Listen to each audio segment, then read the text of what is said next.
ধর্ষণ ও নির্যাতনের অভিযোগে আদালতে নরওয়ের ক্রাউন প্রিন্সেসের ছেলে। অ্যাপস্টেইন ফাইলে মাইকেল জ্যাকসনের নাম কি ঘটেছিল পাম বিচ প্রাসাদে? ভারত পাকিস্তান দ্বন্দ্বে মধ্যস্থতা নয়, তবে বন্ধুত্বের হাত বাড়াতে প্রস্তুত রাশিয়া।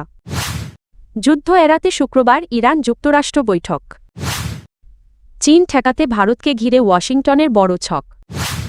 অসলো, নরওয়ের রাজপরিবারের জ্যেষ্ঠ সদস্য ক্রাউন প্রিন্সেস মেটে ম্যারিট এর ছেলের বিরুদ্ধে আনা ধর্ষণ ও শারীরিক নির্যাতনের অভিযোগে মঙ্গলবার অসলোর একটি আদালতে বিচার কার্য শুরু হয়েছে। ২৯ বছর বয়সী অভিযুক্ত ব্যক্তি ক্রাউন প্রিন্স হাকনের সঙ্গে মেটে ম্যারিটের বিয়ের আগের একটি সম্পর্কের সন্তান। এএফপির আদালত প্রতিবেদনে বলা হয় তার বিরুদ্ধে ৪ নারীকে ধর্ষণসহ মোট ৩৮টি সুনির্দিষ্ট অভিযোগ আনা হয়েছে। অভিযোগগুলোর মধ্যে একাধিক প্রাক্তন সঙ্গীর ওপর শারীরিক ও মানসিক নির্যাতনের ঘটনাও রয়েছে। আদালতে শুনানির সময় অভিযুক্ত যুবককে সবুজ প্যান্ট ও সোয়েটার পরা অবস্থায় উপস্থিত থাকতে দেখা যায়। নরওয়ের আইন অনুযায়ী অভিযোগগুলো প্রমাণিত হলে তার সর্বোচ্চ ১৬ বছর পর্যন্ত কারাদণ্ড হতে পারে। তবে অভিযুক্ত ব্যক্তি শুরু থেকেই তাঁর বিরুদ্ধে আনা সবচেয়ে গুরুতর অভিযোগগুলো অস্বীকার করে আসছেন।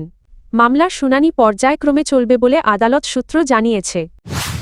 ওয়াশিংটন, যুক্তরাষ্ট্রে সদ্য প্রকাশিত কয়েক হাজার পৃষ্ঠার গোপন নথি যা এপস্টেইন ফাইল নামে পরিচিত বিশ্বজুড়ে নতুন করে বিতর্কের জন্ম দিয়েছে। এসব নথিতে বিভিন্ন প্রভাবশালী রাজনৈতিক ব্যক্তি ও তারকার নাম উঠে এসেছে, যার মধ্যে প্রয়াত পপ তারকা মাইকেল জ্যাকসনের নাম থাকায় বিশেষ আলোচনার সৃষ্টি হয়েছে। নথিপত্র অনুযায়ী একবার ফ্লোরিডার পাম বিচে কুখ্যাত যৌন অপরাধী জেফ্রি অ্যাপস্টেইন এর বিলাসবহুল বাসভবনে উপস্থিত ছিলেন মাইকেল জ্যাকসন। তবে আদালতের নথি ও সাক্ষ্য অনুযায়ী এ উপস্থিতির সঙ্গে কোনো ধরনের অনৈতিক আচরণ বা অপরাধমূলক কর্মকাণ্ডের প্রমাণ পাওয়া যায়নি। অ্যাপস্টেইনের সহযোগী ও মামলার সাক্ষী জোহানা সজবার্গ আদালতে জানানো তিনি ওই বাসভবনে মাইকেল জ্যাকসনকে দেখেছিলেন। তবে তার ভাষ্যমতে জ্যাকসনের উপস্থিতি ছিল সম্পূর্ণ সামাজিক ও সৌজন্যমূলক এবং তিনি কোনো অপ্রীতিকর কর্মকাণ্ডে জড়িত ছিলেন না। আইনি নথিতে আরও বলা হয়েছে মাইকেল জ্যাকসনের বিরুদ্ধে অ্যাপস্টেইন সংশ্লিষ্ট কোনো অভিযোগ উত্থাপিত হয়নি এবং তার নাম শুধু উপস্থিতির তথ্য হিসেবেই নথিভুক্ত রয়েছে। মস্কো, ভারত পাকিস্তান ও আফগানিস্তানের মধ্যকার চলমান উত্তেজনা নিরসনে রাশিয়া কোনো মধ্যস্থতাকারীর ভূমিকা পালন করছে না বলে স্পষ্ট করেছে মস্কো। সোমবার এক আনুষ্ঠানিক বিবৃতিতে রাশিয়ার পররাষ্ট্র মন্ত্রণালয় জানায়, সংশ্লিষ্ট দেশগুলো অনুরোধ জানালে মতপার্থক্য দূর করতে সহায়তা দিতে তারা প্রস্তুত থাকলেও সরাসরি মধ্যস্থতায় জড়িত নয়।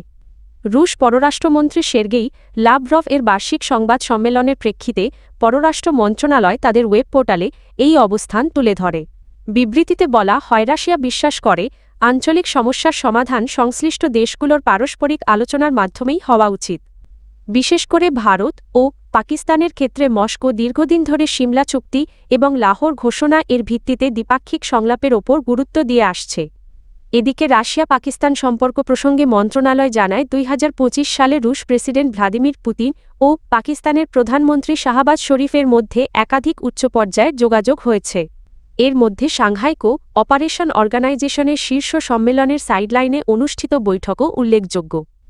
মস্কোর মতে সব রাজনৈতিক পর্যায়ের ঘনিষ্ঠ যোগাযোগ দুই দেশের মধ্যে পারস্পরিক স্বার্থ সংশ্লিষ্ট সহযোগিতা আরও জোরদার করার আগ্রহেরই প্রতিফলন।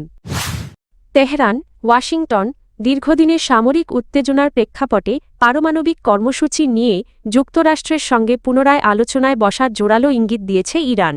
আন্তর্জাতিক সংবাদ মাধ্যম আল জাজিরা ও রয়টার্সের প্রতিবেদনে বলা হয়েছে, ইরানের প্রেসিডেন্ট মাসুদ পেজেশকিয়ান আনুষ্ঠানিকভাবে এই আলোচনা পুনরুজ্জীবনের নির্দেশ দিয়েছেন।